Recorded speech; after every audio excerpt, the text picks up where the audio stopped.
This is for my agents. So, realtors out there, new agents, old agents, doesn't matter.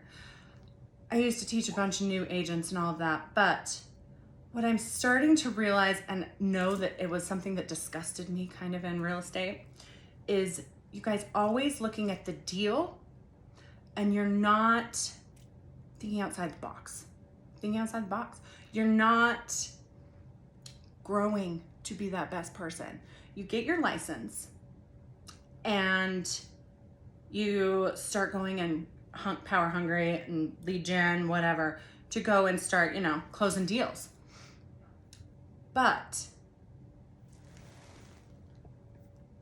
sorry, had a call come in of an agent actually. But are you mastering your craft? Are you learning from every failure that you have and you add it to a checklist to make sure that you never learn that again? Are you seeing problems that arise everywhere? Like, because every transaction has a problem, or there's a problem, say in, first-time home buyers or whatever. Are you researching into that to find the solution, or are you just trying to navigate it as a problem and dodge it in the future? Are you going and becoming an asset? So let's talk about this. Like, if you're the agent and you are supposed to be making sure that these purchases that are the biggest purchases of people's lives, are you trialing and erroring on them? And if you are you at least learning from it to make sure you never do it again? Putting systems in place to make sure it never happens again. My checklist started with 50 items. Over the 10 year, I think I'm on 250 items on a checklist for a transaction coordinator. I have interviewed any person that I have on my team, from title, lenders, whatever, and you can ask all my title or lender people. They have to sign an expectation agreement with me. Because you want to know what I learned? People don't know what your expectations are unless you vocalize them. So agent, have you learned in title what you need as an expectation? Have you learned in lending what you need as a bare minimum expectation? Have you sat down with a lender to understand it? Because you're like a general contractor. You should be navigating all of these industries that you're taking in control, because your people, your clients have no idea, and they're entrusting this to you. Or are you giving your power away and hoping title knows what they're doing? Hoping a lender knows what they're doing? Are you hoping the flooring guy, the contractor, the subcontractors are knowing what they do? Or are you knowing the bare minimum that you expect from them, and then they know their cap to be able to impress you? They literally have to sign a contract with me. And when Joe Blow brings daddy as a lender or title person, I send that expectation agreement to them. And you want to know what shocks them every single time? Is their parents, their friends, whatever, can't even sign it, can't agree to it. I'm not asking for crazy shit. I am asking for HUDs 24 hours before closing. This, you do not contact my client with any issues, you contact me. Bare minimum expectations that I have in a transaction to make sure that my client is gliding across the water and my feet and my team are the ones going underneath. We don't call clients with problems, we call them with solutions. If you do not have an expectation out for every single person on your team to not reach out to your clients with problems, that lender is going to reach out with the problem. They're not going to reach out to you saying, we haven't got taxes yet, this and that, so that you can help and a deal can fail. You are the general contractor. You are in charge of those moving parts. Learn those moving parts. Learn what the expectations are. Have a system to make sure your client will be a raving fan and that they are protected and they are gliding across the water. Make sure. That is how you become the master of your craft. Finding those problems that you see over and over and finding solutions for them instead of dodging them, that makes you an asset in the industry and doing something that no one else can do. Think outside the box. For example, millennials. We started seeing all these tech companies coming in to Utah where I'm at. And I saw all of these young kids who have not been taught about money and now they're getting paid, they get like $100,000 sign-on bonus, and they're living in a studio apartment and making $100 and something thousand a year, right? They're not married, and they're playing video games. These are young children. So I came up with the Millennial retirement plan. Do you want to know what a Millennial retirement plan is? When you think outside the box and you see a problem, or you can find a solution, you become an asset. So first-time home buyers, they don't have to put any money down. Now they're not in a studio apartment and they didn't spend crap. Nope. And I just show them how if they move every 3 to 5 years, just move every 3 to 5 years, which is on the average, by the time they are 60, and it's their primary residence every time they're moving, meaning no money out of pocket every single time if they choose to, by the time they are 60 years old, it is 16,000, and I figured all of this with like basic, no appreciation, no nothing. The monthly rent at $1,000 a month, appreciation not included, $250,000 like purchase price when I was running these numbers. That was $16,000 a month in income for their retirement. And that was like $22 million in assets with no appreciation in rent or on the homes. By the time they retire, spending no money out of their pocket, just moving every 3 to 5 years. But does that shift a millennial's mindset to now be in wealth and seeing their money that is coming in? Are they going to be an asset to the woman when they finally start dating and get out from playing video games? Yep. Are their parents now stoked because you helped make their kids grow up? Yep. And you fixed the whole we don't trust the stock market problem. So they're not investing in the stock market for their retirement. They just know that if they want to, they can move more than that. But all they have to do is stay 1 year and then move. But most of them, they're able, within those first 3 to 5 years, they have a few rentals now under their belt before they even meet the woman, and they are more confident than that geeky little guy that was playing games. Become an asset, agents. Understand all pieces to the puzzle.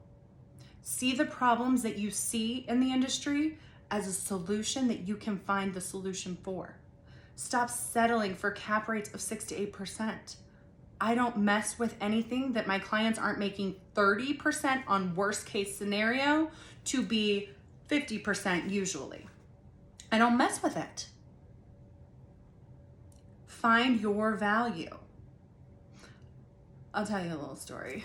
So in the beginning, I had an investor come find me, kind of like blind dated me with a builder. I used to work in new construction before real estate, and I knew builders because I've always worked in a man's world. So builders have this I don't need no girl thing, which bring it on. I don't need no man thing. So he blind dates me with this builder, and the builder has all these, houses and lots in this subdivision that the investor actually had funded. That's why he brought me in. Builder was like, I don't need nobody, this and that, blah, blah, blah. Okay, great. I don't need you. Instead, that's actually my choice because I don't want anybody that does not see my value. So instead, what I did, I asked the investor, I was like, do you care if I play a little game? He was like, no, go for it. Great. I went and called every landowner and lot around the ones he owned, around the ones that this builder was building, custom homes on the lots he owned and whatever, and how he was telling me he doesn't need agents, blah, blah, blah, blah. Great. So I think there were 7 or 8 lots around, called all those owners, tracked them down, and started putting to-be-builts on those lots because the investor gave me permission to use the plans that he was doing on the other lots. I sold all of those lots and build jobs before the builder sold one. I don't have to prove to you what my value is and tell you. I will go show you. So, agents, are you showing people your value or are you trying to tell people your value? Because the builder, I'm not going to convince you. I'm going to go blow your effing mind, and then you can come beg me for forgiveness. That's what I'll do. Because then when they come back around, they are a totally different checked ego person that wants your help, that sees your value, is willing to pay an arm and a freaking leg to have it.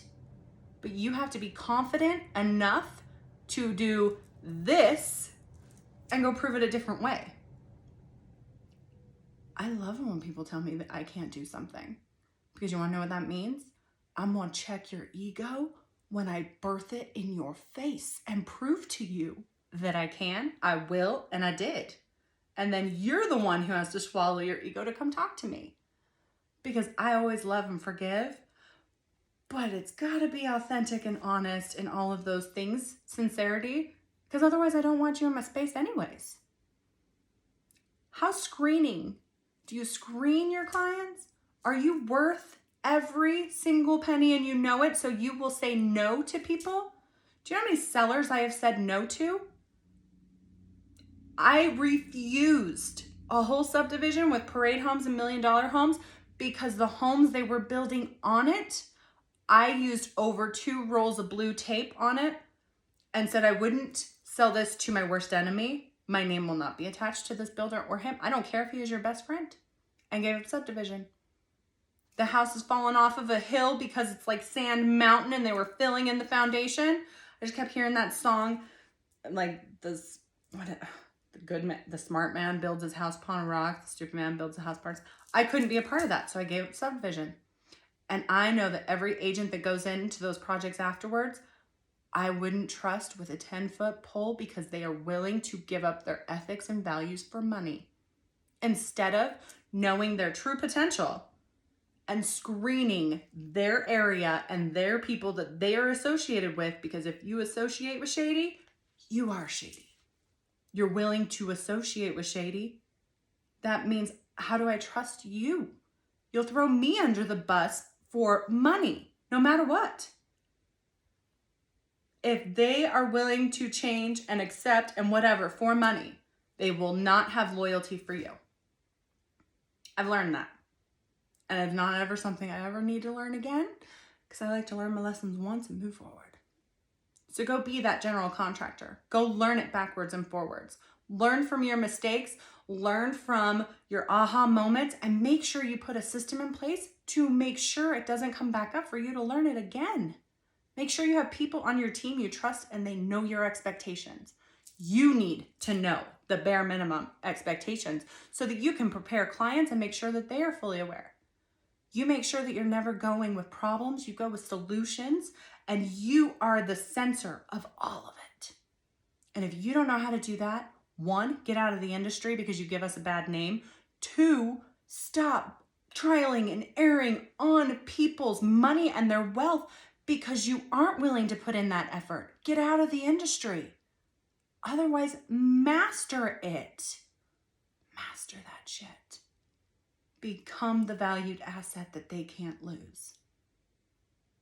Are you a valued asset? Where is your value? What do you bring to the table? What do you have solutions for that no one else does?